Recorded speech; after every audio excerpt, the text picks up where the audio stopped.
Here's a list of the greatest generals in human history, ranked from those with the fewest battles won to those with the most victories. Number 10, Hannibal, with a total of 18 battles. Hannibal Barca, the man who made the Romans tremble in their sandals, is one of history's greatest military minds with an incredible 18 battle victories under his belt. Born in 247 BC in Carthage, modern-day Tunisia, with a lifelong goal of making the Romans regret crossing his family, which they did eventually. So, when he got the chance, he set out to settle the score during the Second Punic War. And he did it in the most epic way possible, by crossing the Alps with thousands of soldiers, cavalry, and elephants. Yes, you heard that right, elephants. Imagine being a Roman soldier, thinking you're safe behind the Alps, only to see a bunch of war elephants coming down the mountain. Talk about a bad day at work. Hannibal's most famous victory came at the Battle of Cannae in 2016 BC, where he encircled and destroyed a much larger Roman army, causing one of the worst defeats in Roman history. Although he eventually lost the war, Hannibal's tactics have been studied and admired by generals for centuries. He was the guy who, despite losing in the end, made Rome break out in a cold sweat. The thousands of soldiers, cavalry, and elephants trekking through snow-covered mountains. It's like taking a herd of elephants on a skiing holiday. Number 9. Maurice of Nassau, with a total of 21 battles. Maurice of Nassau was the Netherlands' answer to a military genius, turning the Dutch army from a ragtag bunch into a top-notch fighting force. Over his career, he racked up 21 battle wins and played a pivotal role in helping the Dutch wrestle their independence from Spain. Maurice wasn't just about winning battles. He was a game-changer in military strategy. He introduced slick new drills, improved firearm tactics, and brought field fortifications into play like a pro. His Mauritian reforms were so effective that they made his army as adaptable as a Swiss army knife, revolutionizing European military tactics in the process. One of his most impressive feats was the Siege of Breda in 1590. Maurice pulled off a masterstroke by hiding troops in a peat barge and sneaking them into the city's defenses. Kind of like a medieval sneak attack with a side of swampy disguise. His knack for clever strategies and rigorous drills, not to mention those chilling morning showers, turned his army into a well-oiled, surprise-filled machine. So when you think of a smart military leader, remember Maurice, the guy who made battlefield tactics look like a strategic game of hide-and-seek.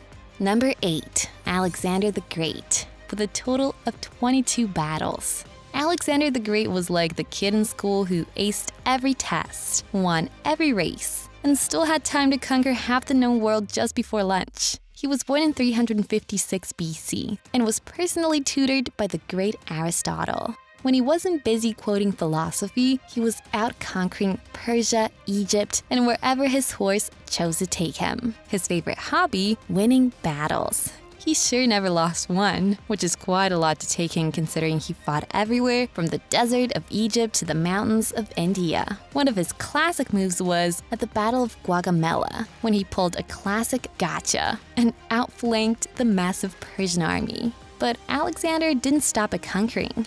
He founded over 20 cities, most of them named Alexandria. If GPS existed back then, it would have been a nightmare finding the right Alexandria. Sadly, he met his end when he marched his army across the Gedrosian Desert, which was almost as fun as it sounds. He died at 32, possibly from overachieving. Still, was a legend. Number 7. Julius Caesar, with a total of 23 battles. Julius Caesar was a legendary leader of ancient Rome. He was the kind of guy who didn't just walk into a room. He crossed the Rubicon with an army and declared, "I came, I saw, I conquered."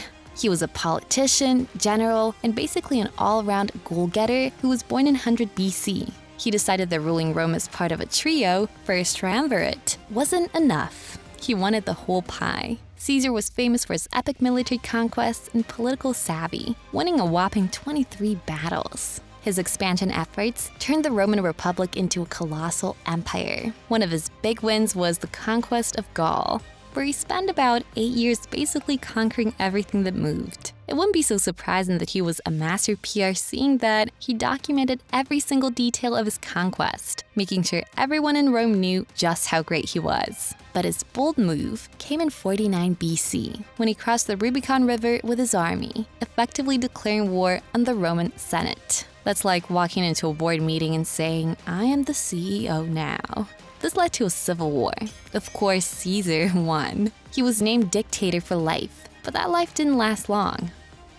He was assassinated on the Ides in March in 44 BC by some so-called friends. Despite his dramatic exit, Caesar's influence on Roman politics and military strategy was huge. And here's the cool tidbit. He revamped the calendar into what we now call the Julian calendar, which is basically the granddaddy of the one we use today. Quite the legacy. Did you know this? Drop your comment below. We would love to know your thoughts or any other cool facts about these generals. Number 6. Khaled ibn al-Walid, with a total win of 28 battles.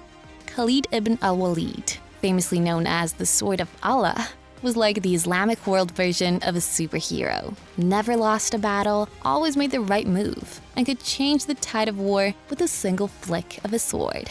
With an amazing streak of 28 battles won, he played a major role in expanding the early Islamic empire. Khaled was born around 592 BC. He actually started as a fierce opposition to Islam, but after his conversion, he became a great warrior. Talk about being so good at everything. His most famous win, the Battle of Yarmouk. Khaled led a ragtag force of just 3,000 against a Byzantine army of 200,000 and pulled off an epic upset. You could say he made punching above your weight look like an understatement. All these he did with an outnumbered, underfed troop. But Khaled wasn't just about smashing enemies. He was also a master strategist and a fearless leader. In the Battle of Mu'tah, he orchestrated a brilliant retreat, saving his troops from a much larger Byzantine force and earning his legendary title. His troops loved him because he was always in the thick of every fight, leading by example and never asking them to do anything he wouldn't do himself.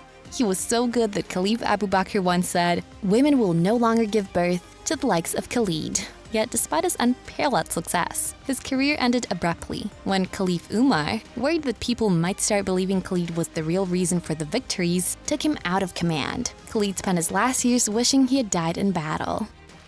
Number 5. Irwin R RL, with a total of 30 battles.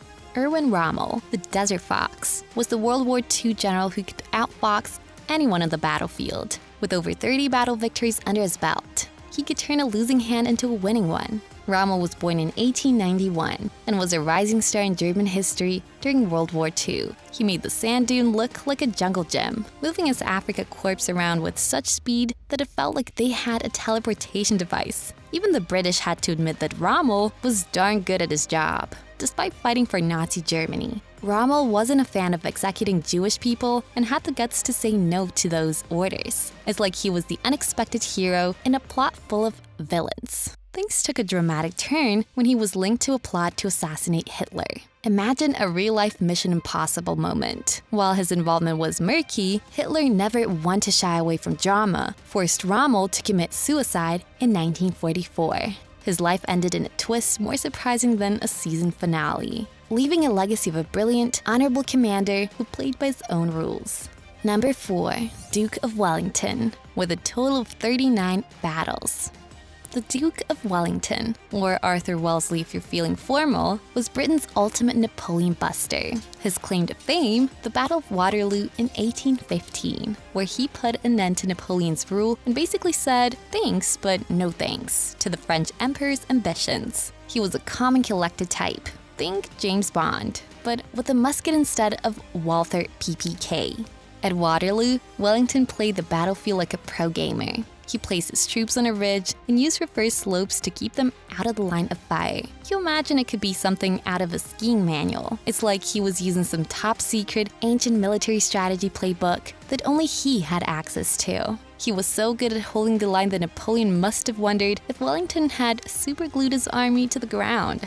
With a stunning 39 battle victories under his belt, Wellington didn't just call it a day. He took his talents to politics, serving as the UK Prime Minister twice. twice. His legacy, a mix of battlefield brilliance and political savvy, making him the historical equivalent of a rock star who could also do your taxes. Number 3. Napoleon Bonaparte. With a total of 56 battles. Napoleon Bonaparte was an ultimate military genius, boasting an insane record of 56 battles. Talk about being the GOAT of commanders. He never took no for an answer, especially if it came from Europe. He was born in 1769 on the island of Corsica, and by 1804, he had crowned himself Emperor of France, because why wait for someone else to do it? He was a battlefield genius and was known for his ability to think 3 steps ahead. His most famous win, the Battle of Austerlitz, where he totally outplayed the combined forces of Russia and Austria. It's like he had a cheat code for military strategy, pulling off complex moves like a chess grandmaster with a flair for the dramatic. Napoleon was also a fan of artillery, but not the boring kind. He had the cannons zipping around the battlefield, popping up where they were needed most. Picture him saying, "Surprise! Here's some cannon fire." But every winning streak has a bad day, and his came when he decided to invade Russia in 1812. Spoiler alert, it didn't go well. After a brutal winter and a disastrous retreat, his luck started to run out. Napoleon was actually defeated at Waterloo in 1815, but not after cementing his name among the greatest of all times. If you watched this far and haven't liked or subscribed, it's like ordering a pizza and forgetting the toppings. Don't let it be plain. Smash that like button and also subscribe to support the channel so I can keep serving you delicious content with all the extra cheese. Number 2. Suvorov. With a total of 63 battles. Here is Alexander Suvorov, who was the Russian general and seemed to think losing was just too mainstream. This guy never lost a single battle, chalking up an impressive 63 wins. He is known for his unconventional tactics and boundless energy, and he led his troops to victory in all kinds of conflicts, from the Russo-Turkish Wars to taking on Napoleon himself. One of his most jaw-dropping stunts was the Alpine crossing during the Swiss campaign, where he led his army through treacherous mountain passes like it was a scenic hike, outmaneuvering and defeating the French forces. One of his secret sauces was that he had a straightforward and practical approach to warfare. He believed in keeping it simple and efficient, often opting for quick, defensive attacks that left his enemies scratching their heads. His famous motto, "Train hard, fight easy," perfectly summed up his philosophy. Suvorov's emphasis on rigorous training and preparation meant his soldiers were always ready to spring into action. His unique blend of brilliance and unpredictability made him a formidable opponent. Number 1. Subutai combined with Genghis Khan, with a total win of 65 battles. Genghis Khan, who was the charismatic founder of the Mongol Empire, and Subutai, who was his brilliant right-hand man with a talent for multitasking and commanding multiple armies. Together, they took over the world and racked up a whopping 65 victories, building one of the largest empires the world has ever seen and making Genghis a universal ruler over the empire. Genghis Khan's leadership skills were legendary, uniting the Mongol tribes with a blend of charisma and maybe a few threats. When Genghis says surrender or die, people tend to listen. Meanwhile, Subutai's tactical genius turned this unity into battlefield dominance. Subutai wasn't just any strategist. He was the guy who could pull off complex maneuvers over vast distances while probably making it home in time for dinner. These two revolutionized warfare with a mix of speed, deception, and tactics so innovative, they'd make even a modern general's head spin.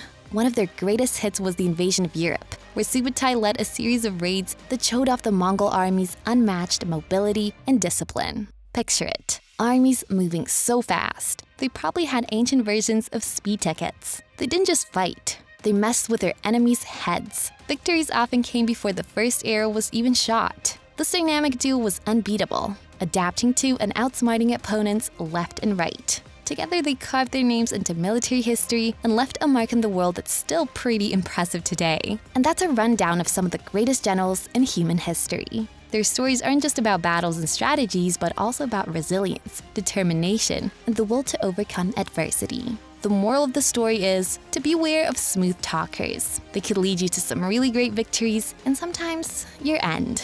Just kidding though. We hope you enjoyed learning about these incredible figures as much as we enjoyed sharing their stories with you. If you really enjoyed this video, then check out our previous post about great people who weren't actually great people.